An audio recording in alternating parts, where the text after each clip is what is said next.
नमस्कार, आदाब, सत श्री अकाल। जय हिंद प्यारे साथियों। स्वागत है आप सभी को अपना यूट्यूब चैनल सफ़र सिविल सर्विस पे, जो पूर्णतः डेडिकेट है सिविल सेवाओं के लिए और वर्तमान में बीपीएससी के लिए।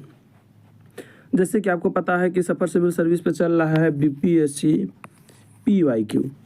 बीपीएससी पीवाईक्यू में हम लोग अभी कर रहे हैं आधुनिक भारत के इतिहास। आधुनिक भारत के इतिहास। सबसे पहले हम बात करेंगे कि पीवाईक्यू महत्वपूर्ण क्यों हो जाता है। पीवाईक्यू से आपको पैटर्न समझ में आता है। पीवाईक्यू से आपको सही दिशा मिलता है।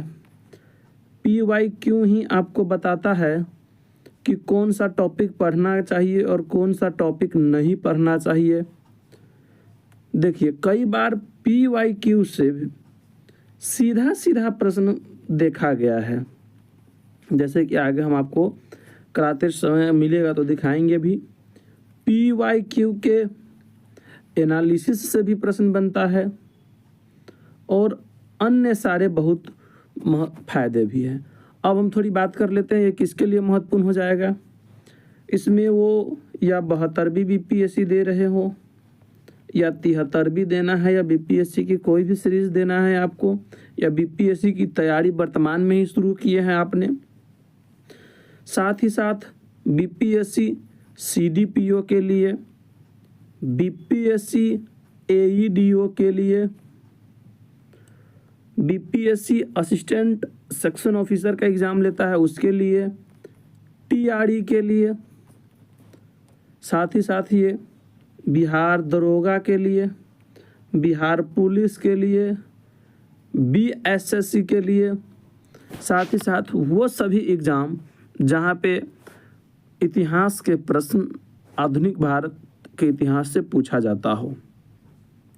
तो चलिए अब बिना समय गंवाए हम आज की टॉपिक को शुरू करते हैं।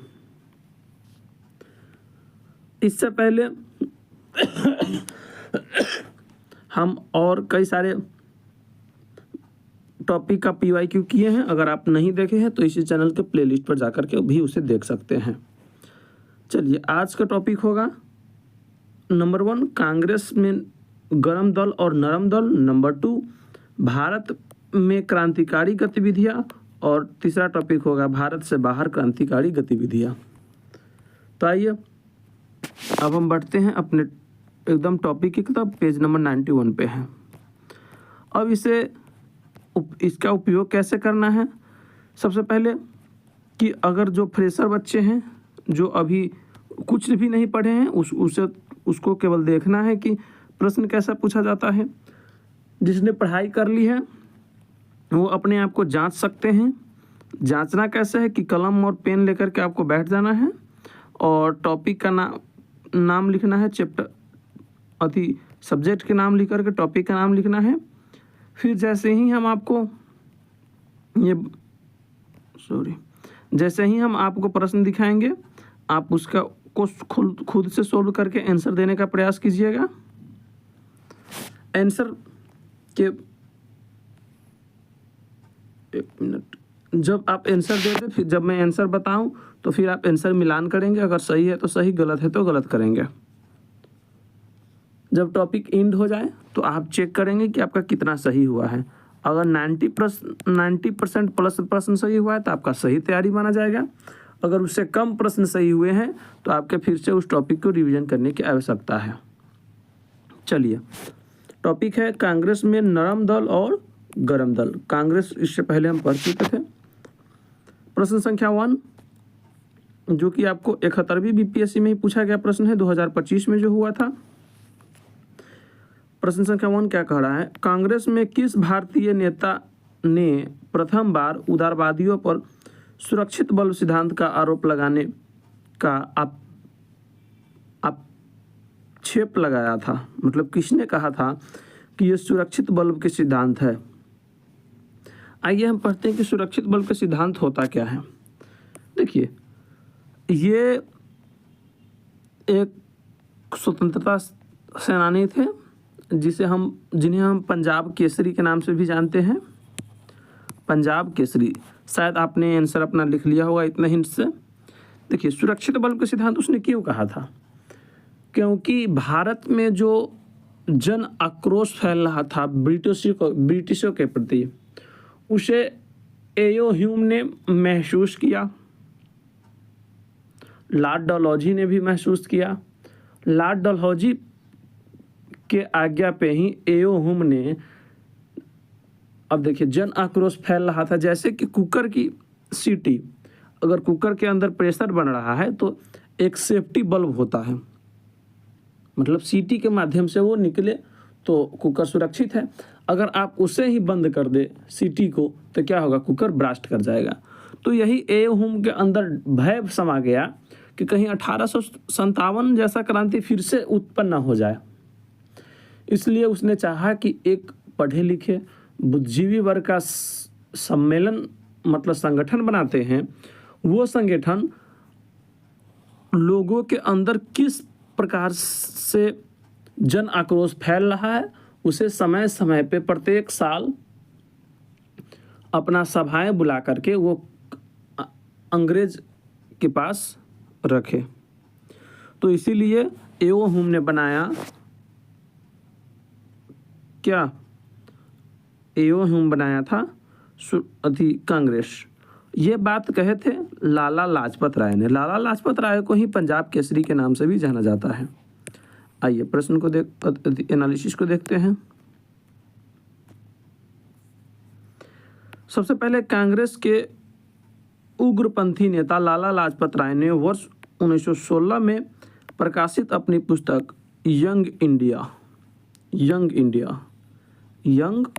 इंडिया में इस सिद्धांत का सहारा लेकर कांग्रेस के उदारवादी नेताओं पर आरोप लगाया कि वे एक ऐसी संस्था चला रहे हैं जिसे ब्रिटिश शासन सुरक्षित बल्ब की तरह प्रयोग कर रहे हैं। आइए अगला प्रश्न है प्रश्न संख्या 2, जो कि 43वीं बीपीएससी प्रीलिम्स एग्जाम 1999 का पूछा हुआ प्रश्न है। प्रश्न कहता है कि अधिकतर नरमपंथी नेता थे, कहाँ से थे? ऑप्शन ए ग्रामीण क्षेत्रों से, ऑप्शन बी शहरी क्षेत्रों से, ऑप्शन सी ग्रामीण तथा शहरी दोनों से, ऑप्शन डी पंजाब से। अब देखिए, जो नरमपंथी नेता थे वो पढ़े लिखे एक और साथ ही साथ बुद्धिजीवी वर्ग से थे, कुछ अमीर घराने से भी थे, अमीर फैमिली से भी थे। तो ये सारा गुण आपको कहाँ मिलेगा? ये आपको मिलेगा शहरी क्षेत्र में। तो इस प्रकार से आपका आंसर हो जाएगा शहरी क्षेत्र। आइए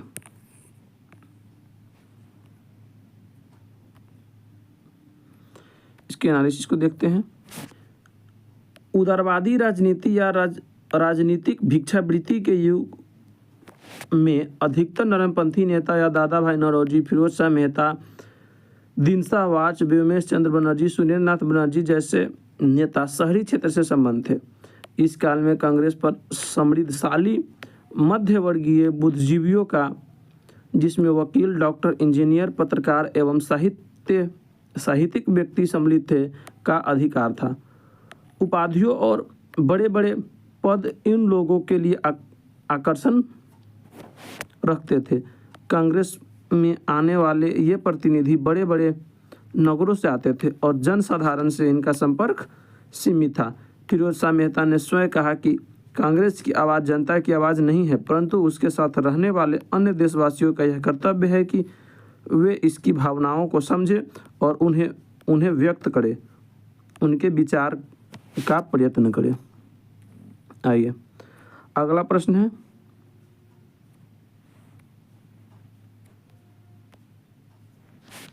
कि ये जो अगला प्रश्न जो है आपको 44वीं बीपीएससी 2000 में पूछा हुआ प्रश्न है।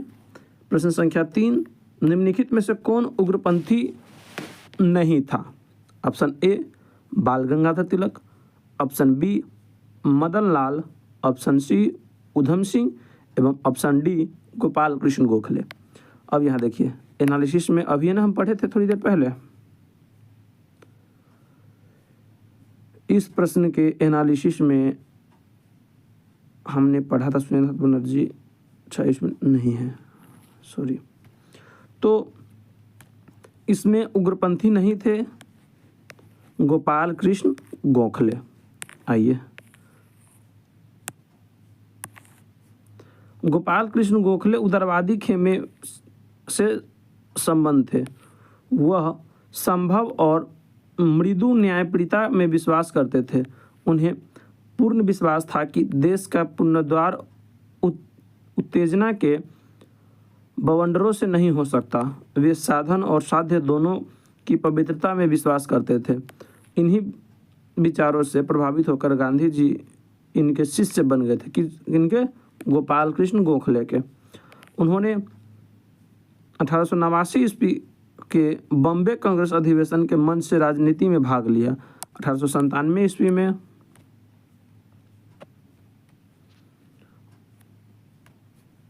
उन्हें एक दिनसा वाचा को भारतीय व्यय के लिए नियुक्त बेलवी आयोग के सम्मुख साक्ष्य देने को कहा गया।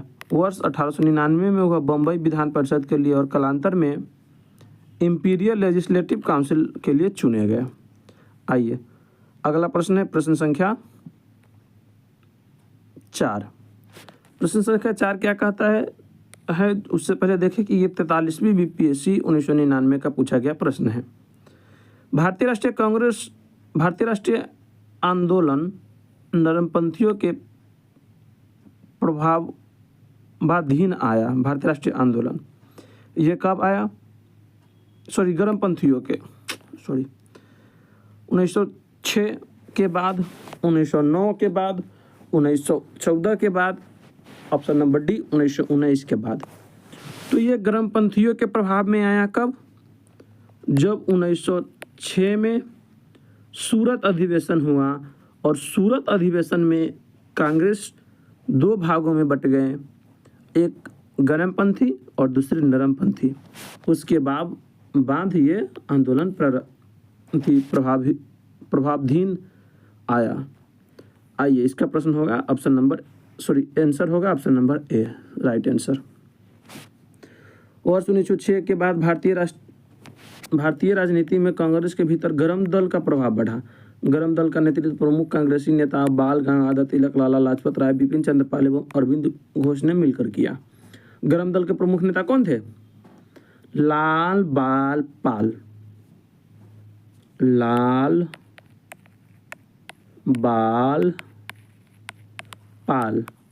मतलब लाला लाजपत राय, बाल गंगाधर तिलक एवं बिपिन चंद्र पाल।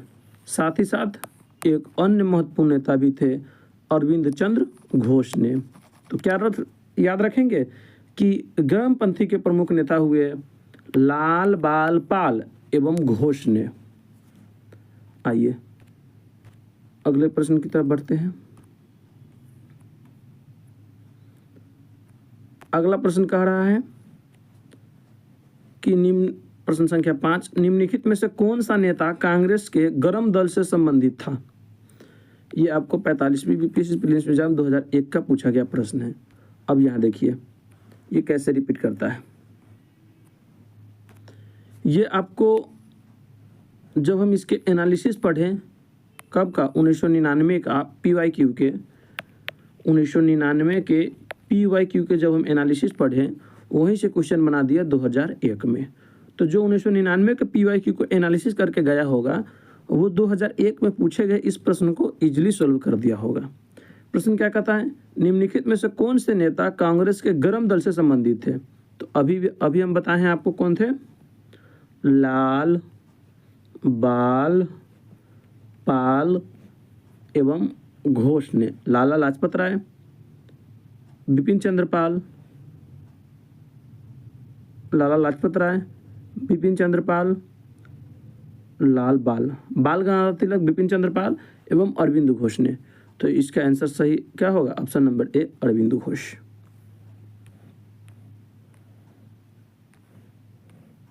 आइए इसके एनालिसिस को देखते हैं। अरविंद घोष कांग्रेस के गरम दल के नेता थे। वह गरम दल के 4 स्तंभों लाला लाजपत राय, बाल गंगाधर तिलक, बिपिन चंद्र पाल और अरविंद घोष में से एक थे। 1893-94 ईस्वी में अपने लेख में उन्होंने कहा था कि कांग्रेस श्रमिक वर्ग से दूर है, अराष्ट्रवादी है और पूर्णतया असफल रही है और कांग्रेस की ब्रिटिश शासकों को अप्रसन्न करने का भय से स्पष्ट न रहने की नीति को कायरता की संज्ञा दी। इसके अनुसार कांग्रेस क्षय रोग से मरने वाली है। वर्ष 1908 में पुलिस द्वारा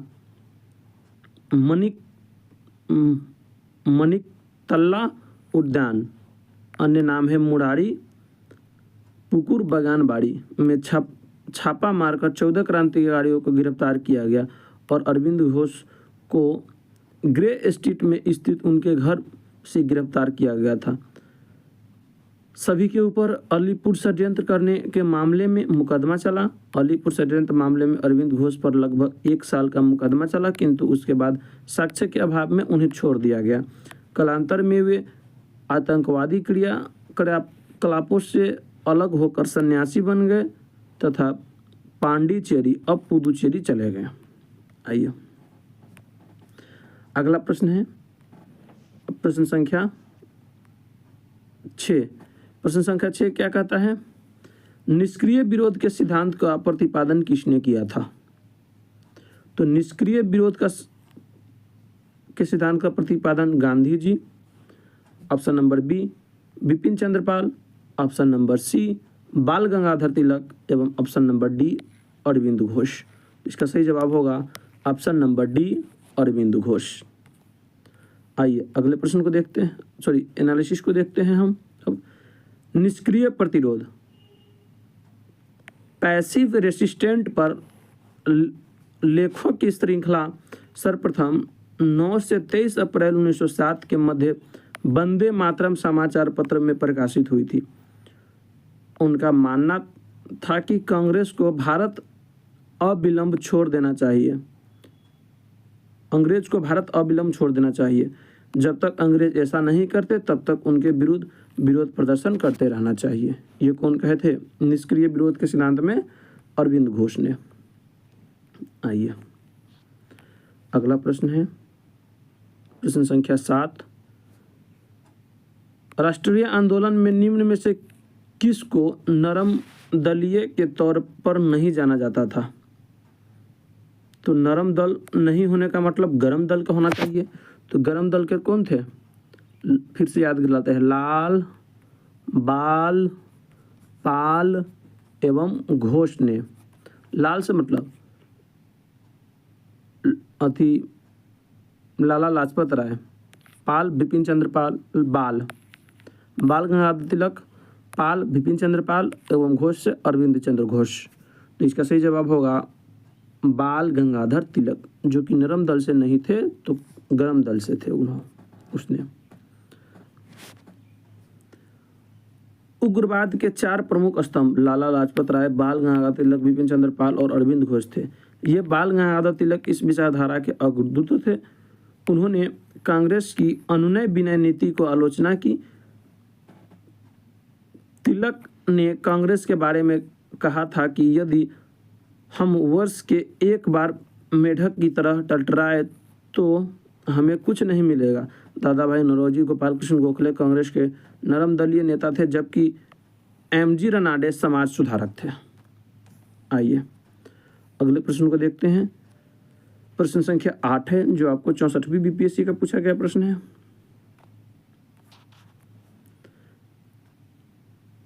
प्रश्न संख्या 8, बाल गंगाधर तिलक लोकमान्य तिलक के नाम से कब जाने लगे?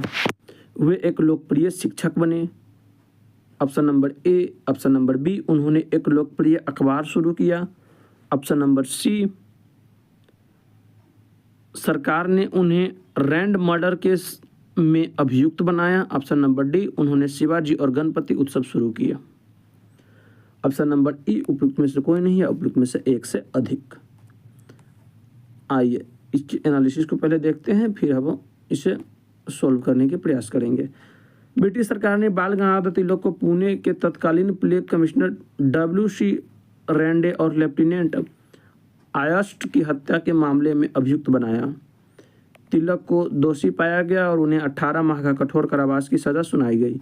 अब वे जेल से बाहर आए। जब वे जेल से बाहर आए तो वे एक राष्ट्रीय नायक, नेशनल हीरो के रूप में उभरे। इस तरह किसी एक घटना नहीं बल्कि अनेक राष्ट्रवादी कार्यों के बाद तिलक को लोकमान्य तिलक की उपाधि दी गई। इसलिए इसका सही आंसर होगा उपयुक्त में से एक से अधिक। आइए अगले प्रश्न की तरफ बढ़ते हैं। अगला प्रश्न कह रहा है कि प्रश्न संख्या 9, स्वराज मेरा जन्मसिद्ध अधिकार है और मैं इसे लेकर रहूंगा, ये किसने कहा था? Option number A Bipin Chandrapal, option number B Arvind Ghosh, option number C Bal Gangadhar Tilak एवं option number D Subhash Chandra Bose. Option number E उपयुक्त में से कोई नहीं या फिर उपयुक्त में से एक से अधिक। ये 65वीं बीपीएससी प्री एग्जाम 2019 का पूछा हुआ प्रश्न है। देखिए आपको एक जानकारी दे दे कि प्रश्न संख्या ऑप्शन नंबर ई 72वीं बीपीएससी में भी लगने जा रहा है, जो आपको नॉट अटेम्प्ट के लिए होगा। नॉट अटेम्प्ट इस प्रकार से उपयुक्त में से कोई नहीं, उपयुक्त में से एक से अधिक नहीं रहेगा।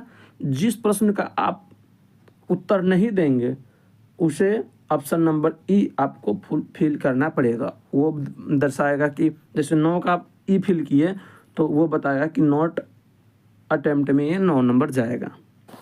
आइए तो स्वराज मेरा जन्मसिद्ध अधिकार है, मैं इसे लेकर रहूंगा, ये प्रसिद्ध कथन बाल गंगाधर तिलक जी का है। तो इस प्रकार से ऑप्शन नंबर सी इसका सही आंसर होगा, सही जवाब। आइए बाल गंगाधर तिलक द्वारा प्रस्तुत नारा स्वराज मेरा जन्मसिद्ध अधिकार है और मैं इसे लेकर रहूंगा तिलक द्वारा सर्वप्रथम दिया गया था। इसे लेकर विद्वानों के मध्य काफ़ी मतभेद देखने को मिलता है। दरअसल इस नारे की परिकल्पना 1890 के दशक में प्रारंभ हुई थी। विद्वानों का मानना है कि तिलक के करीबी सहयोगी जोसेफ काका बैप्टिस्टा ने अपने पहले यह वाक्य गढ़ा था, मतलब सबसे पहले यह वाक्य गढ़ा था। माना जाता है कि बैप्टिस्टा ने मराठी में संभवतः यह पंक्ति रची थी, स्वराज हाँ साझा जन्मसिद्ध हक आहे, मनी तो मिलव नारच और तिलक ने इस नारे को अपनाकर जन जन तक पहुंचा। प्राप्त साक्ष्यों के आधार पर यह कहा जा सकता है कि इस नारे का उपयोग सार्वजनिक मंचों पर तिलक ने होम रूल आंदोलन के दौरान अप्रैल 1916 में किया। कुछ स्रोतों से इस बात पर जोर दिया गया है कि 1916 के कांग्रेस अधिवेशन लखनऊ में तिलक ने इस नारे का उपयोग किया था, किंतु इनके समर्थन में पर्याप्त ऐतिहासिक साक्ष्य उपलब्ध नहीं है। तो ये इसका आंसर क्या हो जाएगा? तिलक ने। अब देखिए वो 2019 में पूछा गया प्रश्न है। अब यहाँ पे उससे पहले ये 1997 में पूछा, फिर 2004 में पूछा, फिर 2019 में भी पूछा। अब जिसने ये 42वीं बीपीएससी 1997 के प्रश्नों को हल करके गया होगा, देख करके एनालिसिस करके, वो 2004 में भी एवं 2019 में भी इस प्रश्न को बना करके आएगा। स्वराज मेरा जन्मसिद्ध अधिकार है और मैं इसे लेकर रहूँगा, ये किनका कथन है? तो अभी हम आपको बताए थे बाल गंगाधर तिलक जी का। आइए स्वराज मेरा जन्मसिद्ध अधिकार है, मैं इसे पाकर रहूँगा, किसने कहा था? बाल गंगाधर तिलक। 2011 में भी पूछा गया, ये लगातार पूछ रहा है। स्वराज मेरा जन्मसिद्ध अधिकार है, मैं इसे लेकर रहूँगा, यह नारा किनका है? बाल गंगाधर तिलक था। 2005 में भी पूछा गया। देखिए कैसे रिपीट हो रहा है प्रश्न। अगला प्रश्न है प्रश्न संख्या 13। 1908 में बाल गंगाधर तिलक को जेल हुई थी 5 वर्ष की, 6 वर्ष की, 7 वर्ष की एवं 8 वर्ष की। अभी हम थोड़ी देर पहले एनालिसिस किए थे कि बाल गंगाधर तिलक जी को 6 वर्ष की सजा हुई थी। तो इसका सही जवाब होगा ऑप्शन नंबर बी, 6 वर्ष।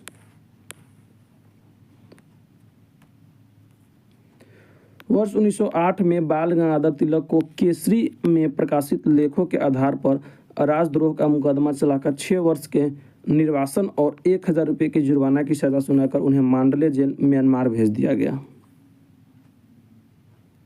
अगला प्रश्न है प्रश्न संख्या 14। कांग्रेस के नरम दल के नेताओं की आंदोलन की पद्धति थी। ऑप्शन नंबर ए असहयोग की, ऑप्शन नंबर बी राजा वाम बाध्य आंदोलन की, ऑप्शन नंबर सी अनुकूल प्रविघटन की, ऑप्शन नंबर डी अविधेयक की। तो इसका सही आंसर होगा राजा वाम बंध्य आंदोलन की।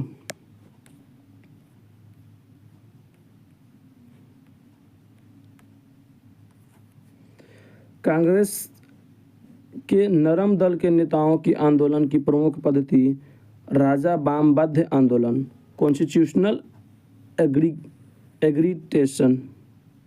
आप याद रखेंगे कि कॉन्स्टिट्यूशनल एग्रीगेशन अर्थात प्रशासन में भारतीयों की भागीदारी की मांग तथा जनता में राजनीतिक जागरूकता उत्पन्न करने का था। अगला प्रश्न देखते हैं कि पहले प्रश्न में ही हम आपको बताया है कि पंजाब केसरी या शेरे पंजाब के नाम से कौन विख्यात थे, तो ये थे लाला लाजपत राय। शेरे पंजाब के नाम से मशहूर थे। और शेरे मैसूर किसे कहा जाता है? टीपू सुल्तान। लाला लाजपत राय शेर ए पंजाब के नाम से भी जाने जाते थे। ये भारतीय राष्ट्रीय कांग्रेस में गरम दल के नेता तथा पूरे पंजाब के प्रतिनिधि थे। इन्हें पंजाब केसरी भी कहा जाता है। बताए थे ना थोड़ी देर पहले, पंजाब केसरी और शेरे पंजाब भी बोला जाता है। साइमन कमीशन के विरोध में एक जुलूस के नेतृत्व करते समय लाला जी लाठियों के प्रहार से घायल हो गए। परिणाम स्वरूप 17 नवंबर 1928 को उनका देहांत हो गया। आइए, इस प्रकार से कांग्रेस के में नरम दल एवं गरम दल टॉपिक समाप्त होता है। इसमें कुल 15 प्रश्न थे। 15 में 13 जिसका सही हुआ है उसका तैयारी अच्छा है। इससे कम सही हुआ है उसे फिर से रिवीजन करने की आवश्यकता है। अगर उसका स्रोत से ये क्वेश्चन नहीं टेकल हो रहा है तो उसे अन्य स्रोत की सहारा लेने की आवश्यकता है। चलिए बढ़ते हैं अगले टॉपिक की तरफ। अगला टॉपिक है भारत में क्रांतिकारी आंदोलन। तो चलिए अब हम आगे बढ़ते हुए शुरू करते हैं भारत में क्रांतिकारी आंदोलन। भारत में क्रांतिकारी आंदोलन का पहला प्रश्न जो है आपको बीपीएससी सीडीपीओ प्रीलिम्स एग्जाम 2018 का पूछा हुआ प्रश्न है। बीपीएससी सीडीपीओ 2018 का पूछा हुआ प्रश्न है। प्रश्न कहता है कि किस वर्ष में बीडी सावरकर हिंदू महासभा के अध्यक्ष निर्वाचित हुए थे? Option number A 1938, option number B 1916, option number C 1935 एवं option number D 1919। Option number E उपयुक्त में से कोई नहीं या उपयुक्त में से एक से अधिक। तो इसका सही जवाब होगा कि बीडी सावरकर जी हिंदू महासभा के अध्यक्ष 1937 से 1943 के बीच रहे। तो उनकी नियुक्ति कब हुई थी? 1937 में। इस प्रकार से इसका सही जवाब हो जाएगा उपयुक्त में से कोई नहीं, ऑप्शन नंबर ई। आइए, वीडी सावरकर 1937 से 1943 ईस्वी के मध्य तक हिंदू महासभा के अध्यक्ष थे। बीडी सावरकर ने अभिनव भारत नामक संस्था की स्थापना की थी।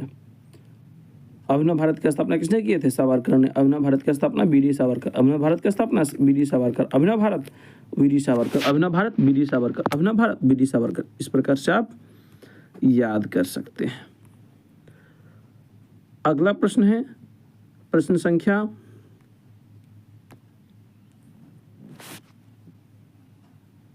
2, जो कि बीपीएससी टीआरई 3 जुलाई 2024 को पूछा गया प्रश्न। 1904 में रिवोल्यूशनरी सोसाइटी की स्थापना किसने की जिसका उद्देश्य ब्रिटिश शासन के विरुद्ध सशस्त्र क्रांति करना था? Option number A Vinayak Damodar Savarkar मतलब VD Savarkar. Option number B Lala Hardayal. Option number C Bipin Chandra Pal. Option number D उपरोक्त में से एक से अधिक एवं ऑप्शन नंबर ई उपरोक्त में से कोई नहीं। इसका सही जवाब होगा विनायक दामोदर सावरकर, ऑप्शन नंबर ए। आइए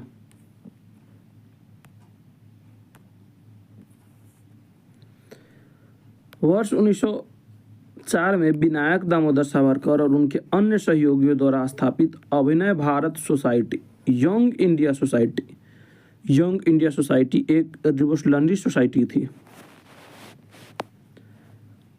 इस रिवोल्यूशनरी सोसाइटी का उद्देश्य ब्रिटिश शासन के विरुद्ध सशस्त्र क्रांति करना था। बीडी सावरकर के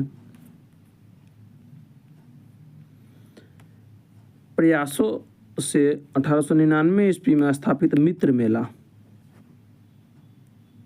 मेला के संस्थापक बीडी सावरकर, अभिनव भारत बीडी सावरकर ना, तो ये दोनों बीडी सावरकर ही होगा नामक संस्था ही वर्ष 1904 में अभिनव भारत में परिवर्तित हो गई। अगला प्रश्न है प्रश्न संख्या 3। प्रश्न संख्या 3 क्या कहता है उसे देखते हैं कि अभिनव भारत से संबंधित कौन थे। तो अभी हम आपको बताए हैं ऑप्शन नंबर ए हो जाएगा बीडी सावरकर। अगला प्रश्न है प्रश्न संख्या 4 जो कि आपको बीपीएससी सीडीपीओ प्रीलिम्स एग्जाम 2005 का पूछा गया प्रश्न है। प्रश्न कहता है कि भारत में अभिनव भारत नामक एक गुप्त संगठन सीक्रेट सोसाइटी अंग्रेजों का मुकाबला करने के लिए किसने संगठित किया था? तो अभी हम इससे पहले वाले प्रश्न के एनालिसिस में ही बताए हैं बीडी सावरकर जी ने अभिनव भारत नामक संस्था की स्थापना किए थे। अगला प्रश्न है प्रश्न संख्या 5। निम्नलिखित में से कौन काकोरी कांड से संबंधित नहीं था? तो सबसे पहले आपको पता होना चाहिए कि काकोरी कांड से संबंधित कौन कौन थे। Option number A Ram Prasad Bismilla, option number C थे राजेंद्र लाहौरी एवं आसफ उल्ला। ये तीनों काकोरी कांड से संबंधित थे, जबकि option number B Suryakant Sen इन्होंने काकोरी कांड से संबंधित नहीं थे।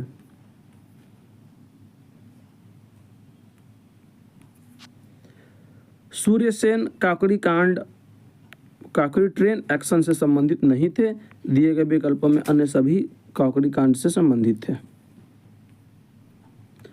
अगला प्रश्न है प्रश्न संख्या 6 जो कि 65वीं बीपीएससी री एग्जाम प्रीलिम्स 2020 में पूछा गया प्रश्न है। प्रश्न क्या है? 1920 के मध्य हिंदुस्तानी सेवा दल की शुरुआत किसने की थी?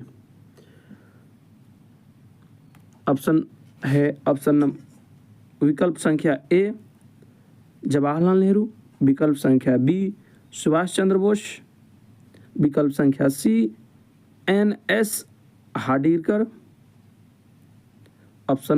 विकल्प संख्या डी एन.जी. रंगा एवं विकल्प संख्या ई उपयुक्त में से कोई नहीं, उपयुक्त में से एक से अधिक। इसका सही जवाब होगा कि हिंदुस्तानी सेवा दल की स्थापना कब हुआ था? 1920। और कौन किए थे? एन.एस. हार्डिकर। हिंदुस्तानी सेवा दल की स्थापना 1920। उसके संस्थापक एन.एस. हार्डिकर। इसे आप याद रखेंगे। हिंदुस्तानी सेवा दल मंडल की शुरुआत स्वतंत्रता सेनानी एवं कांग्रेस नेता डॉक्टर एन.एस. हार्डिकर ने की थी।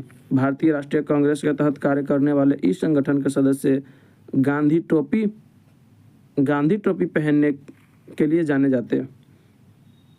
इस दल की स्थापना 1923 में की गई थी। अगला प्रश्न है प्रश्न संख्या 7, जो कि आपको 41वीं बीपीएससी प्रीलिम्स 1996 का पूछा गया प्रश्न है। प्रश्न क्या कहता है, 1923 से 28 के काल में भारतीय राजनीति में क्रांतिकारी कार्यविधियों के पुनरावृत्ति रिव्यूअल का कारण क्या था? विकल्प संख्या ए में है हरदयाल और लाजपत राय जैसे नेताओं का बढ़ता हुआ प्रभाव। विकल्प संख्या बी, गांधी जी द्वारा असहयोग आंदोलन का स्थगन। विकल्प संख्या सी, विदेशी घटनाओं का प्रभाव। एवं विकल्प संख्या डी, भारतीयों की मांग को अंग्रेजों द्वारा अस्वीकार किया जाना। जैसे कि आपको पता है कि असहयोग आंदोलन, जो कि काकड़ी कांड के बाद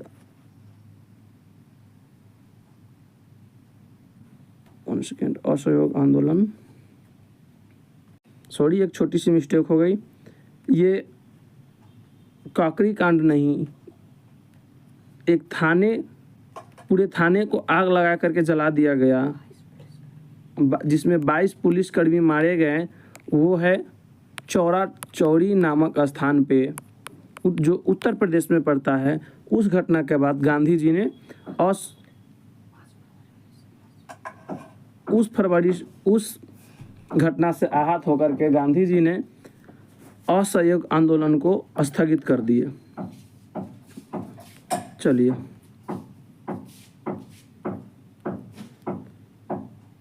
अगला, आगे हम इसका एनालिसिस को देखते हैं।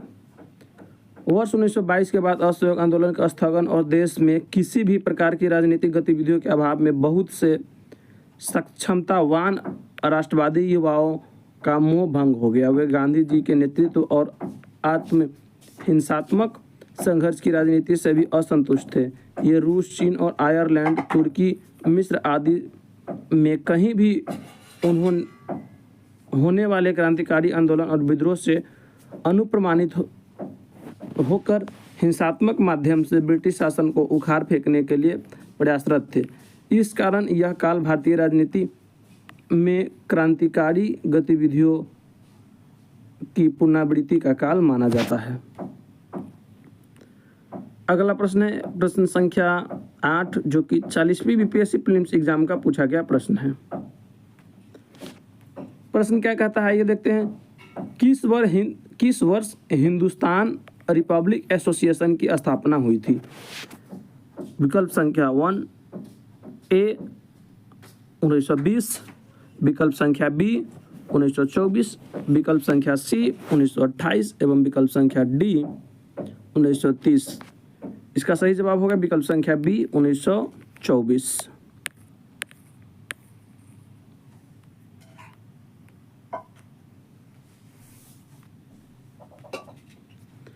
अक्टूबर 1924 में सचिंद्र सन्याल, राम प्रसाद बिस्मिल्ला आदि ने कानपुर में क्रांतिकारी संस्था हिंदुस्तान रिपब्लिक एसोसिएशन की स्थापना की। इस संस्था द्वारा 9 अगस्त 1925 को उत्तर रेलवे के लखनऊ सहारनपुर संभाग के काकड़ी नामक स्थान पर 8 down Saharanpur Lucknow passenger train की पर डकैती डालकर सरकारी खजाना लूटा गया। यह घटना काकड़ी कांड, वर्तमान में काकड़ी ट्रेन एक्शन के नाम से प्रसिद्ध है। इस घटना में 43 क्रांतिकारियों को गिरफ्तार किया गया, जिसमें राम प्रसाद बिस्मिल्ला, आसफ उल्ला खान और रोशन सिंह, राजेंद्र लाहौरी को फांसी हुई, जबकि चंद्रशेखर आजाद फरार हो गए। तो चलिए अब हम बढ़ते हैं प्रश्न संख्या 8 के बाद प्रश्न संख्या 9 की तरफ। प्रश्न संख्या 9 जो है आपको 65वीं बीपीएससी प्रीलिम्स एग्जाम 2019 का पूछा हुआ प्रश्न है। आइए पहले देखते हैं कि प्रश्न क्या कहता है। काकड़ी ट्रेन डकैती कांड में किन क्रांतिकारियों को फांसी की सजा दी गई थी? ऑप्शन विकल्प संख्या ए में है राम प्रसाद बिस्मिल्ला और आशफ उल्ला। विकल्प संख्या बी में है वीर सावरकर और वासुदेव चापेकर।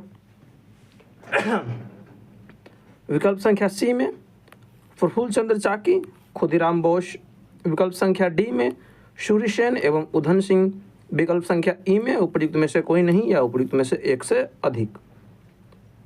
तो अभी ही हम थोड़ी देर पहले एनालिसिस किए थे, इसका सही जवाब होगा विकल्प संख्या ए, राम प्रसाद बिस्मिल और आशफ उल्लाह।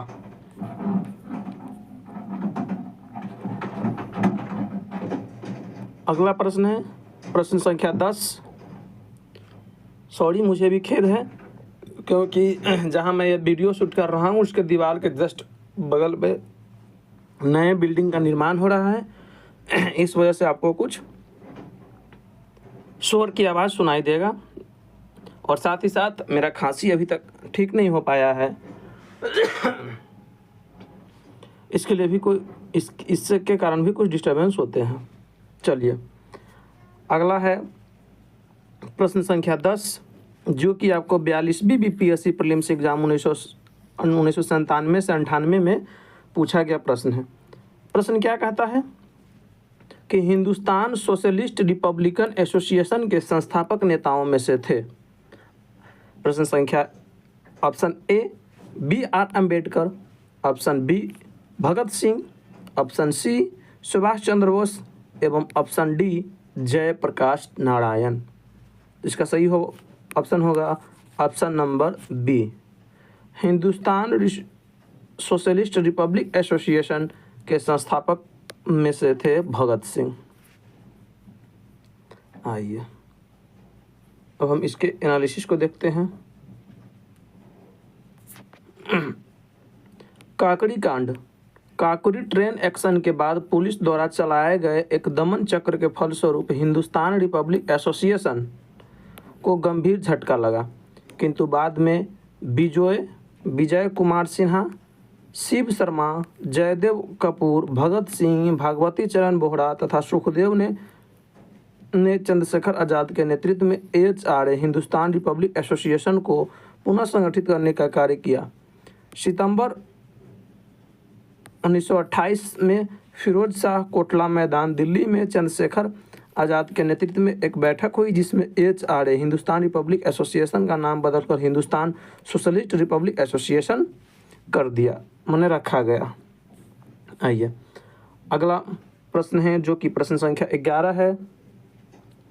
सरफरोशी की तमन्ना अब हमारे दिल में है, देखना है जोर कितना बाजुओं का तिल में है। एक बार फिर से, सरफरोशी की तमन्ना अब हमारे दिल में है, देखना है जोर कितना बाजू का तिल में है। तो ये जो कि प्रश्न अति 56वीं से 59वीं बीपीएससी प्रीलिम्स 2014 का पूछा हुआ प्रश्न है। प्रश्न संख्या 11 कहता है कि यह पंक्ति किसने लिखा था?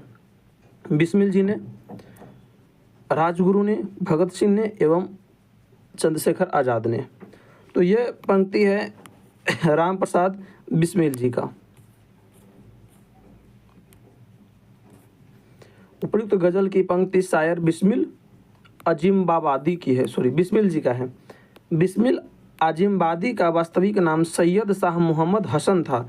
इनका जन्म 1901 में पटना के हरदास बिगहा गांव में हुआ था।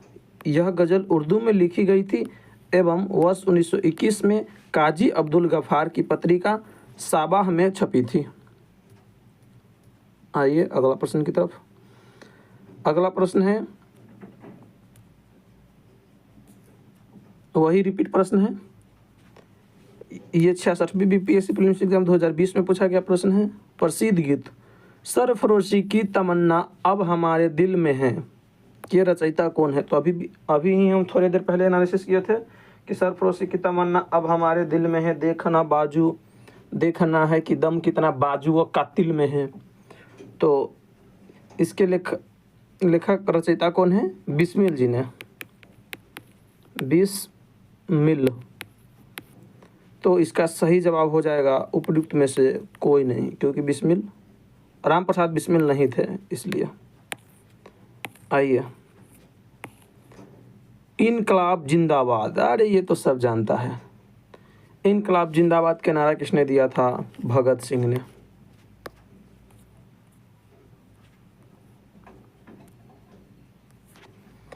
प्रसिद्ध नारा इनकलाब जिंदाबाद हर्षत मोहानी द्वारा लिखा गया था। हर्षत मोहानी एक स्वतंत्रता सेनानी एवं उर्दू भाषा के प्रसिद्ध कवि थे, जबकि भगत सिंह ने इसे लोकप्रिय बनाया। अतः निकटतम उत्तर के रूप में ऑप्शन नंबर सी होगा। इनकलाब जिंदाबाद, देखिए ये कैसे प्रश्न रिपीट होता है। 2001 में आपसे पूछा गया है कि इनकलाब जिंदाबाद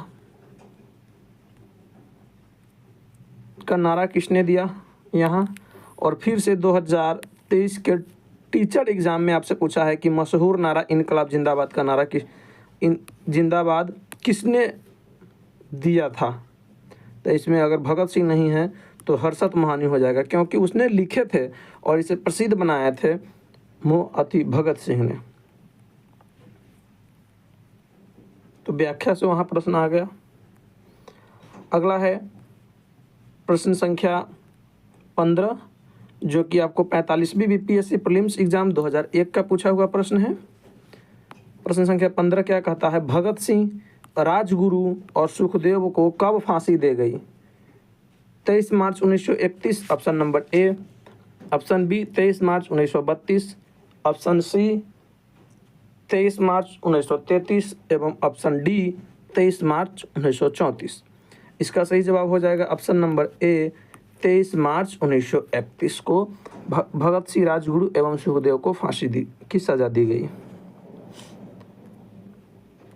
ये तीनों लोग हमारे दिल में बसते हैं। Hindustan socialist republic association, Hindustan socialist republic association के दो सदस्य भगत सिंह, बटुकेश्वर दत्त ने 8 अप्रैल 1929 को केंद्रीय सभागार पर बम फेंके। दोनों को गिरफ्तार कर केंद्रीय असेंबली बम कांड के अंतर्गत मुकदमा चलाया गया। बाद में HSRA के अन्य सदस्यों को भी गिरफ्तार कर क्रांतिकारियों के ऊपर लाहौर षड्यंत्र कांड के अंतर्गत मुकदमा चलाया गया। वर्ष 1930 में लाहौर षड्यंत्र कांड का निर्णय आया, जिसमें भगत सिंह, राजगुरु एवं सुखदेव को फांसी की सज़ा सुनाई गई। 23 मार्च 1931 को तीनों को फांसी दे गई। उनकी फांसी के समाचार से संपूर्ण देश मृत्यु सदृश उदासी में डूब गया। आइए अब यहाँ पे फिर से रिपीट प्रश्न है ये देखिए कैसे प्रश्न रिपीट होता है। अगर आप इसे देखें तो ये भगत सिंह, राजगुरु एवं सुखदेव को कब फांसी दी गई, कब पूछा गया है 2001 में। फिर से आपको यही बीपीएससी 2022 में क्या पूछा है, सुखदेव, भगत सिंह तथा राजगुरु को कब फांसी दी गई। देख रहे हैं, ये तो बीपीएससी ही एक ऐसा एग्ज़ाम है जहाँ पे सीधा सीधा प्रश्न रिपीट देखने को मिलता है, इसलिए बीपीएससी में प्रीवियस ईयर क्वेश्चन महत्वपूर्ण हो जाते हैं। तो इसका सही जवाब क्या हो जाएगा, 23 मार्च 1931। आइए अगला प्रश्न है,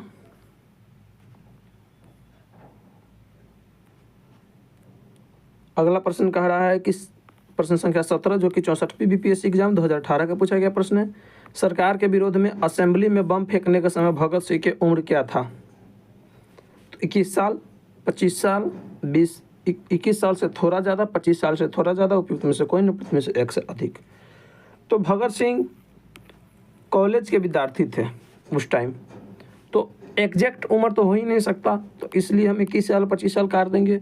और जब कॉलेज में विद्यार्थी पढ़ता है तो वो 18 से 22 साल के बीच का होता है। तो इसका सही जवाब आंसर क्या हो जाएगा, 21 साल से थोड़ा ज़्यादा थे। भगत सिंह भारत के एक प्रमुख स्वतंत्रता सेनानी क्रांतिकारी थे। उनका जन्म 28 सितंबर 1907 को हुआ था। भगत सिंह तथा बटुकेश्वर दत्त 8 अप्रैल 1929 को केंद्रीय विधानसभा में बम फेंका था। इस प्रकार केंद्रीय विधानसभा में बम फेंकने के समय भगत सिंह की उम्र 21 वर्ष 6 महीना 11 दिन 23 मार्च 1931 को भगत सिंह को फांसी दे दी गई थी।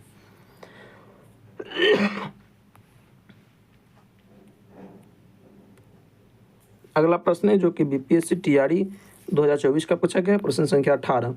केंद्रीय विधानसभा में हानि रहित बम किसने फेंका। जतिन दास, चंद्रशेखर आजाद, बटुकेश्वर दत्त, उपयुक्त में से एक से अधिक, ऑप्शन नंबर ई उपयुक्त में से कोई नहीं।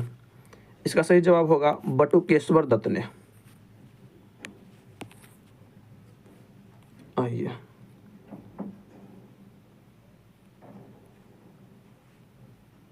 अगला प्रश्न है प्रश्न संख्या 19 जो कि 47वीं बीपीएससी प्रीलिम्स एग्जाम 2005 का पूछा हुआ प्रश्न है।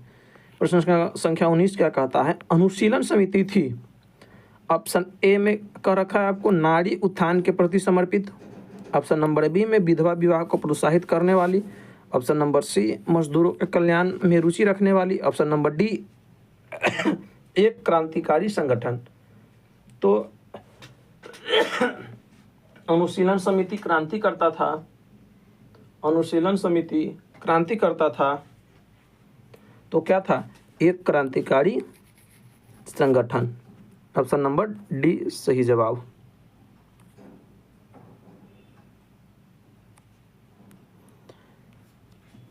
अनुशीलन समिति एक क्रांतिकारी संगठन थी।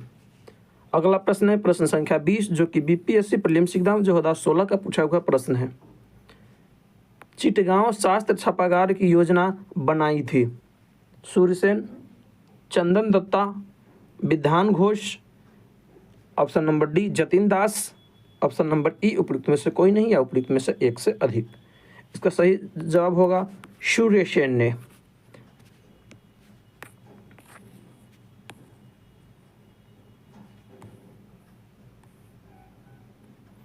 आइए इसके एनालिसिस को देखते हैं। चटगांव जिसे हम चिटगांव शास्त्रागार धाबे को मास्टरदा के नाम से प्रसिद्ध क्रांतिकारी सूर्यसेन ने आयोजित किया था। सूर्यसेन ने बंगाल में इंडियन रिपब्लिक एसोसिएशन IRA की स्थापना की थी। IRA की इंडियन रिपब्लिक एसोसिएशन का इंडियन रिपब्लिक आर्मी की स्थापना किसने की? सूर्यसेन ने।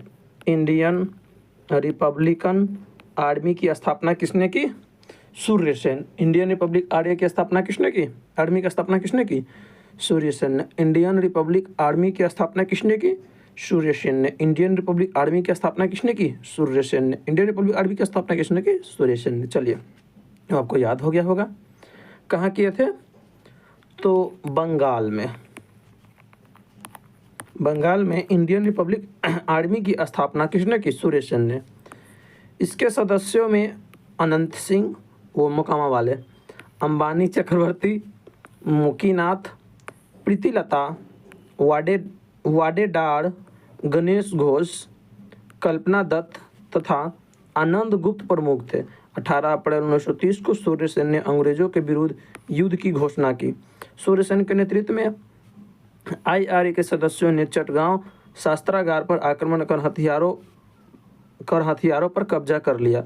22 मई 1930 को IRA के सदस्यों और सेना के बीच संघर्ष हुआ जिसमें 80 सैनिक और 12 क्रांतिकारी मारे गए।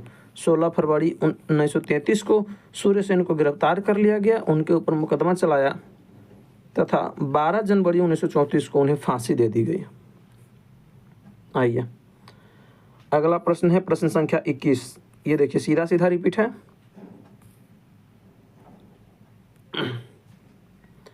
यहाँ दिया है चिटगांव शास्त्र छापामारी की योजना किसने बनाई? तो इसका आंसर सूर्यसेन। ये 2016 में पूछा गया प्रश्न है।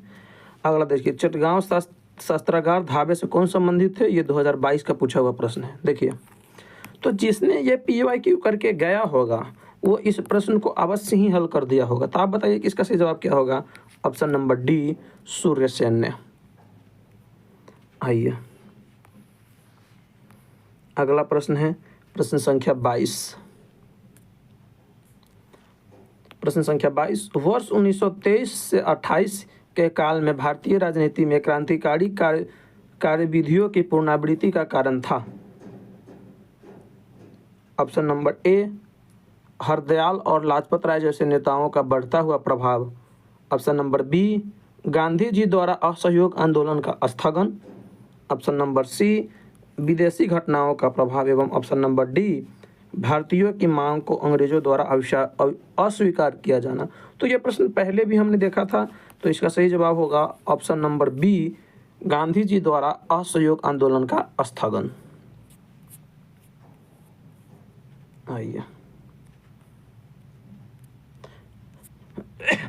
1922 के बाद असहयोग आंदोलन के स्थगन और देश जन आंदोलन मास मूवमेंट का चरण कम, देश में मास मूवमेंट का चरण कमजोर पड़ गया और कांग्रेस की राजनीति काउंसिल एंट्री व रचनात्मक कार्यों जैसी धाराओं में बट गई, जिससे बहुत से सक्षमतावान राष्ट्रवादी युवाओं का कांग्रेस नेतृत्व की रणनीति से मोहभंग हो गया। ये युवा गांधी जी के नेतृत्व और अहिंसात्मक संघर्ष और राजनीति से भी असंतुष्ट थे। ये रूस, चीन, इंग्लैंड, तुर्की, मिस्र आदि में कहीं भी होने वाले क्रांतिकारी आंदोलन और विद्रोह से अनुप्रमाणित होकर हिंसात्मक माध्यम से ब्रिटिश सरकार को उखाड़ फेंकने के लिए प्रयासरत थे। इस कारण यह काल भारतीय राजनीति में क्रांतिकारी गतिविधियों की पुनरावृत्ति का काल माना जाता है। आइए अब इस टॉपिक में कुल कितने प्रश्न थे? आपको प्रश्न टोटल थे 22 का अगर ले तो 10% 2.2 होता है, तो 5 प्रश्न हटाइए। इसमें जिसने 17 प्रश्न सही किया हो उसका तैयारी सही है और जिसने 17 से कम सही किया है उसे फिर से इस टॉपिक को रिवीजन करने की आवश्यकता है। चलिए अब बढ़ते हैं अगले टॉपिक की तरफ। अगला टॉपिक है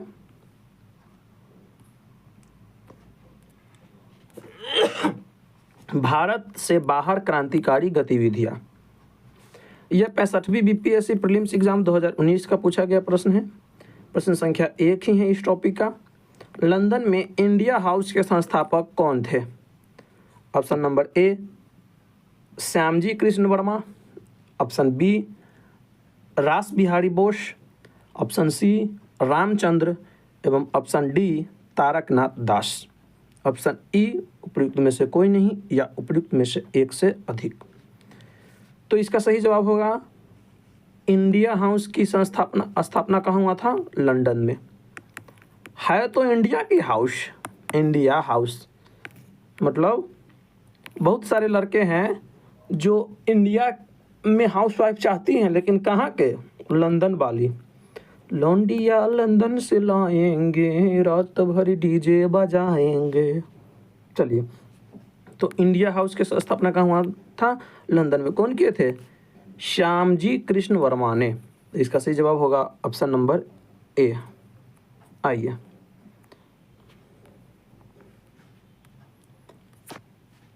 फरवरी 1905 में लंदन में श्यामजी कृष्ण वर्मा ने इंडियन होम रूल सोसाइटी की स्थापना की। उन्होंने इंडियन हाउस की भी स्थापना की। यहाँ से एक समाचार पत्र द इंडियन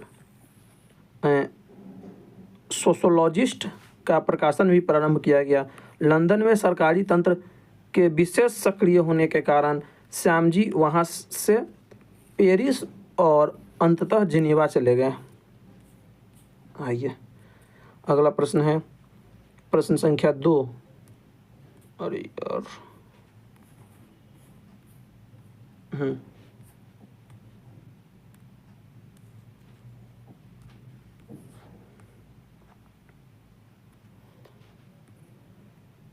प्रश्न संख्या 2 क्या कहता है, जो कि 66वीं बीपीएससी री एग्जाम 2020 का पूछा गया प्रश्न है। वर्ष 1906 में लंदन में अभिनव भारत सोसाइटी की स्थापना किसने की थी? तो हमने थोड़ी देर पहले ही देखा था कि अभिनव भारत की सोसाइटी की स्थापना कौन किए थे? बी.डी. सावरकर। तो इसका सही जवाब हो जाएगा विनय दामोदर सावरकर। आइए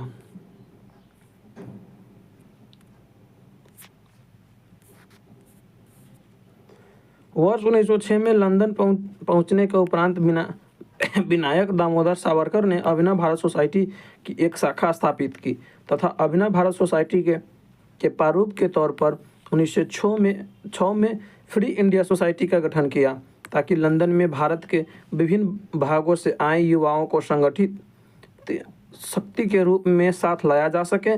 फ्री इंडिया सोसाइटी से जुड़े युवाओं का गौर से निरीक्षण किया जाता था तथा उसके उपरांत ही उन्हें अभिनव भारत के केंद्रीय समूह में स्थान मिलता था। अभिनव भारत के संस्थापक कौन थे? तो इसका सही जवाब हो जाएगा अभिनव भारत के संस्थापक कौन थे? तो Vinay Damodar Savarkar. Option number A इसका आंसर हो जाएगा। सीधे सीधे प्रश्न रिपीट होते हैं, एनालिसिस से भी प्रश्न रिपीट होते हैं, लेकिन उससे ज़्यादा सीधा सीधा प्रश्न रिपीट होता है।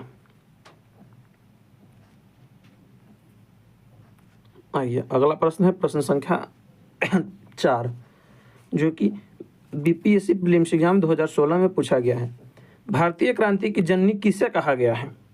Option A Shrimati Annie Besant, option B Snehlata Wadekar, option C Sarojini Naidu और madam Bhikaji Cama, option D option E उपयुक्त में से कोई नहीं या उपयुक्त में से एक से अधिक।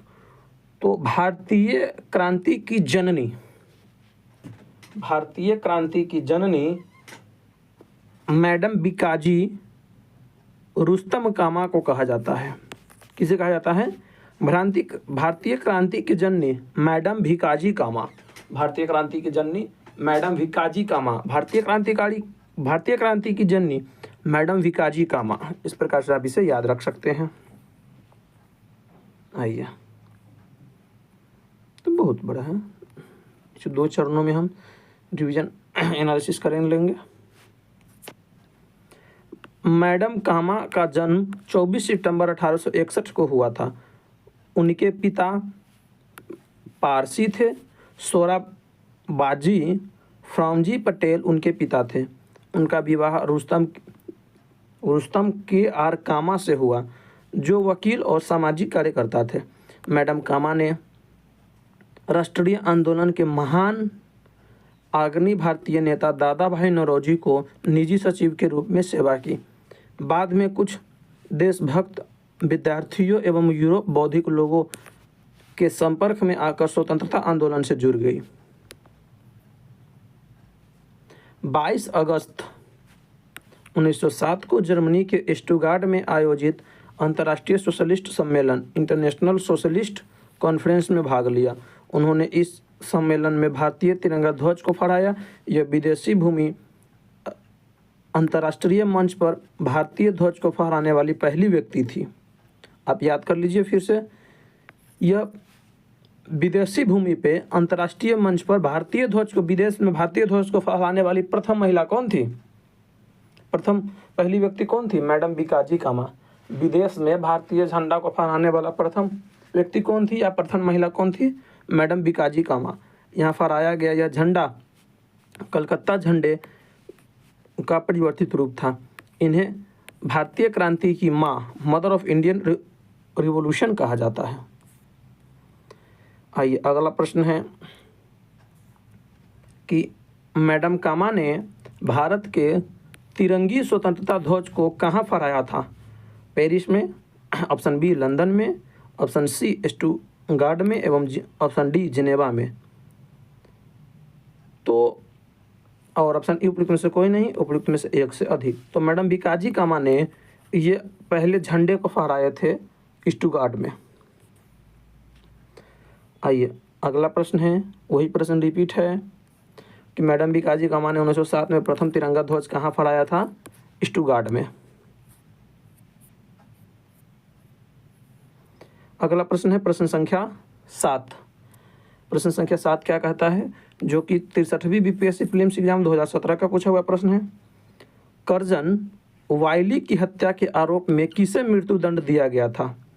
Option A Madan Lal Dhingra, option B Udham Singh, option C Bhagat Singh, option D Manmathan Nath, option E उपयुक्त में से कोई नहीं, उपयुक्त में से एक से अधिक। इसका सही जवाब होगा मदन लाल ढींगड़ा। आइए, कर्जन वाइली की हत्या 1 जुलाई 1909 को लंदन में मदन लाल ढींगड़ा ने गोली मारकर की। वाइली ने भारत के राज्य सचिव के राजनीतिक सहायक पॉलिटिकल एड डे कैंप के पद पर कार्य किया था। 17 अगस्त 1909 को मदन लाल ढींगड़ा को फांसी दे दी गई। अगला प्रश्न है प्रश्न संख्या 8, जो कि 71वीं बीपीएससी में पूछा गया प्रश्न है।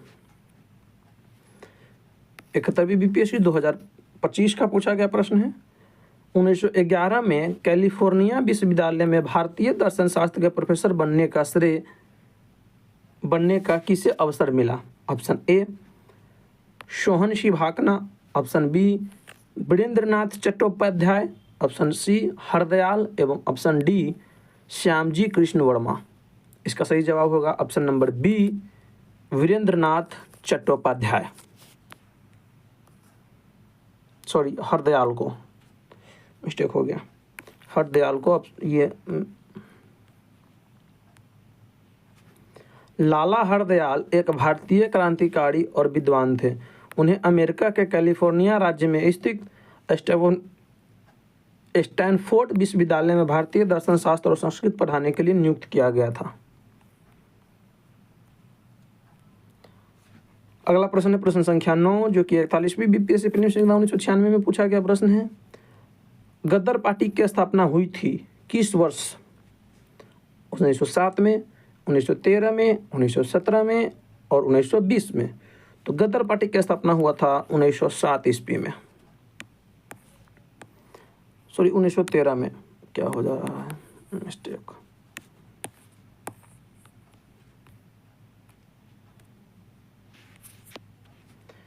वर्ष 1913 में सोहन सिंह भाकना के नेतृत्व में पोर्टलैंड संयुक्त राज्य अमेरिका में Hindustan association of the Pacific coast नामक संस्था की स्थापना हुई। इसका मुख्यालय सैन फ्रांसिस्को में था। इस संस्था ने गद्दर नामक एक अखबार निकाला, जिससे इन संस्था के नाम भी गद्दर पार्टी पड़ गया। लाला हरदयाल इस संस्था के मनीषी पथ प्रदर्शक थे।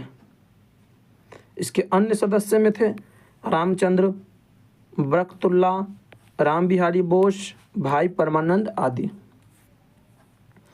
अगला प्रश्न है प्रश्न संख्या 10।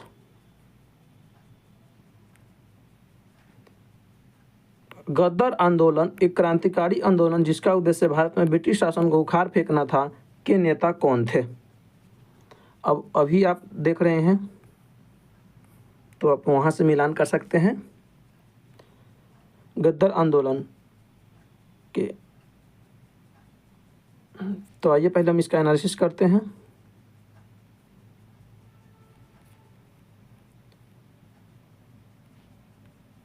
तो इसके नेता थे करतार सिंह सराभा, ऑप्शन बी। अगला प्रश्न है प्रश्न संख्या 11। गद्दर पार्टी की स्थापना कहाँ पर हुई थी? तो गद्दर पार्टी की स्थापना संयुक्त राज्य अमेरिका यूएसए में हुआ था। आइए यह भी है कि गद्दर पार्टी की स्थापना कहाँ हुई थी? संयुक्त राज्य अमेरिका में।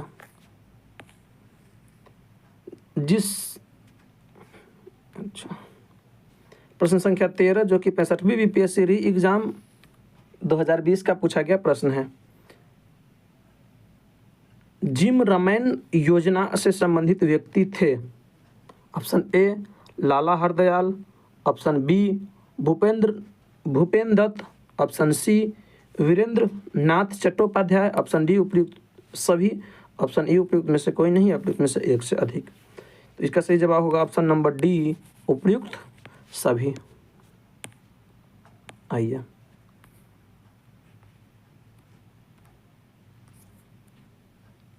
प्रथम विश्व युद्ध के दौरान भारतीय क्रांतिकारियों ने जर्मनी के शस्त्र एवं गोला बारूद मांगने की योजना विदेश में रह रहे भारतीयों की सहायता से बनाई थी, जिसे हिंदू जर्मन षड्यंत्र या जिमसमरन योजना का नाम दिया गया। लाला हरदयाल, भूपेंद्र दत्त तथा वीरेंद्रनाथ चट्टोपाध्याय, ये तीन ही इस योजना से संबंधित थे। इन लोगों ने अपने अन्य सहयोगियों के साथ मिलकर जर्मनी के सहयोग से इस योजना के तहत 1914 में बर्लिन कमेटी की स्थापना की थी। वर्ष 1915 में इस संस्था को भारतीय स्वतंत्रता समिति, इंडियन इंडिपेंडेंस कमेटी के नाम से जाना गया। अगला प्रश्न है प्रश्न संख्या 14। 13 के बाद 14, बिल्कुल। इस प्रश्न में कह रहा है कि गद्दर क्रांति छिड़ने का सबसे महत्वपूर्ण कारण क्या था? ऑप्शन ए लाला हरदयाल की गिरफ्तारी, ऑप्शन बी कामागाटा मारू घटना ऑप्शन सी प्रथम महायुद्ध का शुरू होना ऑप्शन डी करतार सी रसभा को फांसी। तो इसका सही जवाब है ऑप्शन नंबर सी प्रथम विश्व युद्ध का शुरू होना।